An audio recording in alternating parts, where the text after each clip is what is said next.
अस्सलाम वालेकुम, मेरा नाम नुमान, आप देख रहे हैं टेकहॉज। यार फाइनली हुआवे ने ये बात अनाउंस कर दिया कि वो लोग 2021 के अंदर अपने ऑपरेटिंग सिस्टम को यूज़ करके स्मार्टफोन को लॉन्च करने वाले हैं। आज की इस वीडियो के अंदर हम लोग बात करेंगे कि अभी तक हमें हार्मनी ओएस के बारे में क्या चीज़ें पता हैं, हुआवे का ये वाला जो डिसीजन है ये ठीक है या फिर नहीं ठीक है, और सबसे इंपॉर्टेंट बात कि हुआवे को इस चीज़ का क्या फ़ायदा होगा। लेकिन सबसे पहले मेरे माइंड के अंदर दो कन्फ्यूजन्स चल रही। पहली कन्फ्यूजन तो ये है कि क्या हुआवे इस ऑपरेटिंग सिस्टम को अपने किसी फ्लैगशिप स्मार्टफोन के अंदर इंट्रोड्यूस करवाएगा, जैसे कि हुआवे की जो P सीरीज़ चल रही है P50 के अंदर, या फिर मेट 50 के अंदर इंट्रोड्यूस करवाएगा। ये चीज़ कंफर्म नहीं है। या फिर हुआवे इसको अपने किसी नई स्मार्टफोन सीरीज़ के अंदर इंट्रोड्यूस करवाएगा, ये चीज़ अभी हमें पता चलनी वो बाकी है। उसके अलावा दूसरी कन्फ्यूजन ये है कि क्या हुआवे के ऑपरेटिंग सिस्टम के अंदर एंड्रॉयड की जो ऐप्स हैं वो सपोर्टेड होंगी या फिर नहीं होंगी। ये वाला जो पॉइंट है हुआवे के ऑपरेटिंग सिस्टम के अंदर, उसकी जो सक्सेस है, उसकी जो पूरी रेपुटेशन बनेगी, जो उसका ट्रैक बनेगा, उसके लिए काफ़ी इंपॉर्टेंट होने वाली है। लेकिन सबसे पहले हम लोग यहाँ पर बात कर लेते हैं हुआवे का ये वाला जो डिसीजन है ये ठीक है या फिर नहीं है, हुआवे को क्या फ़ायदे हो सकते हैं। सबसे पहली बात, हुआवे को भाई ये डिसीजन लेना ही था, हुआवे के लिए कोई चॉइस बची नहीं थी। हुआवे टोटली तौर पर बैन हो चुका हुआ था। अभी तक हुआवे के जो हमें फ़ोन्स मिल रहे हैं, जो कि नए भी आ रहे हैं, उनके अंदर हुआवे यूज़ कर रहा है गूगल का ओपन सोर्स एंड्रॉयड का जो वर्जन होता है। अब एक वर्जन होता है जिसके अंदर आप लोगों को गूगल से लाइसेंस लेना पड़ता है, एक दूसरा वर्जन भी होता है जिसके अंदर आप लोगों को परमिशन लेने वगैरह की ज़रूरत नहीं होती, उसको कहते हैं ओपन सोर्स वर्जन। अब ये वाला वर्जन जो है, इसके अंदर अगर गूगल की परमिशन हुआवे को नहीं भी है तो किसी अननोन तरीके के साथ, किसी थर्ड पार्टी सोर्स के थ्रू आप लोग गूगल की जो एप्लीकेशंस हैं जो कि बैन है हुआवे के फ़ोन्स के अंदर, उनको इंस्टॉल कर सकते हो, क्योंकि जो हुआवे ऑपरेटिंग सिस्टम यूज़ कर रहा है वो एंड्रॉयड ही है, उसकी जो बेस है वो एंड्रॉयड वाली ही है। और अगर हम लोग बात करते हैं कि अभी तक हमें हार्मनी ओएस के बारे में क्या क्या चीज़ें मालूम है, उसके अंदर हमें क्या फीचर्स मिलेंगे, तो पहली बात जो कि हुआवे ने कन्फर्म की वो ये है कि as compare to Android Harmony OS 60% ज़्यादा तेज़ होगा। दूसरी बात ये हमें पता है कि उसके अंदर हुआवे की जितनी भी डिवाइसेज हैं, जितनी भी हुआवे की एसेसरीज हैं, वो सारी की सारी सपोर्टेड होंगी, यानी कि वो हुआवे के स्मार्टफोन्स के अंदर भी चलेगा। हुआवे की वॉचेज़, कंप्यूटर, टैबलेट्स वगैरह जितनी भी हुआवे की चीज़ें, उन सारी के अंदर हुआवे अपना ही ऑपरेटिंग सिस्टम यूज़ करेगा और आपस में सारी की सारी चीज़ें कनेक्टेड होने वाली हैं। अब ये तो सीन चल रहा है। अगर हम लोग बात करते हैं कि हुआवे को फ़ायदे क्या मिलेंगे अपने ऑपरेटिंग सिस्टम के, तो यार इसकी हमें सबसे बड़ी एग्जाम्पल मिलती है एप्पल से। एप्पल क्या करता है, अपनी हार्डवेयर को खुद डिज़ाइन करता है, एप्पल अपना ही सॉफ्टवेयर यूज़ करता है। एप्पल के अलावा एप्पल का जो सॉफ्टवेयर वो और कोई कंपनी यूज़ नहीं करती।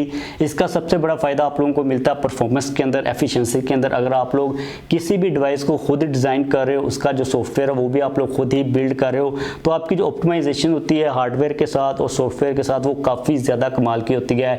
इसकी एग्जांपल हमें गूगल से भी मिलती है। गूगल अपने पिक्सल फ़ोन को खुद ही उसकी हार्डवेयर को डिज़ाइन करता है, उसको तैयार करता है, उसके अंदर गूगल का अपना सॉफ्टवेयर चल रहा होता है। इवन कि अगर गूगल पिक्सल के बैक साइड के ऊपर एक कैमरा भी लगाता है, जो एक कैमरा की क्वालिटी हमें मिल रही होती है, जो परफॉर्मेंस मिल रही होती है, अगर हम लोग उसको कंपेयर करते हैं सेम किसी एंड्रॉयड की कंपनी के साथ जिसके अंदर हमें बैक साइड के ऊपर तीन कैमराज मिल रहे होते हैं, लेकिन गूगल ने एक कैमरा के साथ अपने सॉफ्टवेयर के अंदर इतनी ऑप्टिमाइजेशन की होती है कि वो सारे के सारे स्मार्टफोन्स को बीट कर रहा होता है। तो हुआवे को भी सेम ये चीज़ मिलेगी अपने ऑपरेटिंग सिस्टम को, जब वो लोग यूज़ करेंगे अपनी डिवाइसेस को, वो काफ़ी ज़्यादा अच्छी तरह ऑप्टिमाइज करेंगे।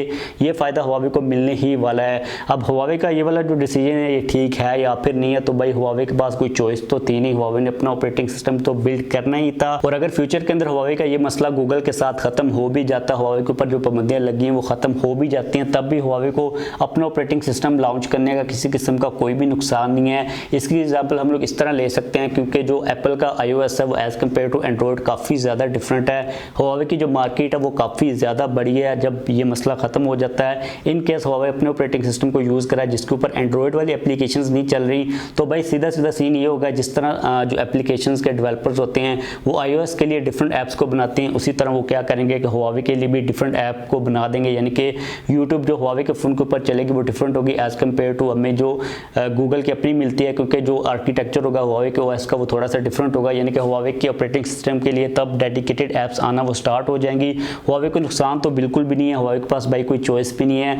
काफ़ी ज़्यादा देर कर दी हुई हुआवे ने अपने ऑपरेटिंग सिस्टम को लाने के अंदर। 2018 से ये मसला हुआवे का चल रहा है। मुझे लग रहा था कि 2019 के अंदर डेफिनेटली हुआवे किसी ना किसी स्मार्टफोन को लॉन्च कर देगा, लेकिन हुआवे ने 2021 के ऊपर ये बात डाल दी हुई है है। अब देखना ये भी है कि Huawei ने इतने सालों के अंदर कितनी अच्छी अपनी प्रोडक्ट को डेवलप कर लिया और लोगों का क्या रिस्पॉन्स मिलता है। इनिशियली तौर पर मुझे ये लगता है कि लोग थोड़ा सा हिचकिचाएंगे, क्योंकि अगर आपका जो ऑपरेटिंग सिस्टम है वो टोटली तौर पर डिफरेंट हो जाता है एंड्रॉयड से, तो आप लोग किसी भी तरीके के साथ फिर उसके अंदर एप्लीकेशन गूगल की किसी को भी डाउनलोड नहीं कर पाएंगे। अब ये काफ़ी ज़्यादा कन्फ्यूजन है कि Huawei 2021 के अंदर अपनी जितनी भी उसकी लाइनअप चल रही है स्मार्टफोन्स की, सभी के ऊपर Harmony OS के ऊपर आ जाएगा या फिर एक दो स्मार्टफोन के अंदर सबसे पहले वो टेस्ट करेंगे। कन्फ्यूजन काफ़ी ज़्यादा है, लेकिन आप लोगों की तरफ से भी काफ़ी ज़्यादा क्वेश्चंस आते हैं, आप लोग भी काफ़ी वेट कर रहे हो Harmony OS का। मैं भी पर्सनली तौर पर काफ़ी ज़्यादा वेट कर रहा हूँ कि Huawei इसके अंदर हमें क्या क्या चीज़ें ऑफर करता है। जहाँ तक बात है एप्लीकेशंस की, तो Huawei अपनी ऐप गैलरी के ऊपर भी काफ़ी ज़्यादा तेज़ी के साथ काम कर रहा है, डेवलपर्स को काफ़ी ज़्यादा अच्छे अच्छे पैकेजेस भी दे रहा है, डेवलपर्स के कंपटीशन भी करवा रहा है। अब देखते हैं कि Huawei का जो फ्यूचर है 2021 के अंदर वो किस किस्म का होने वाला है।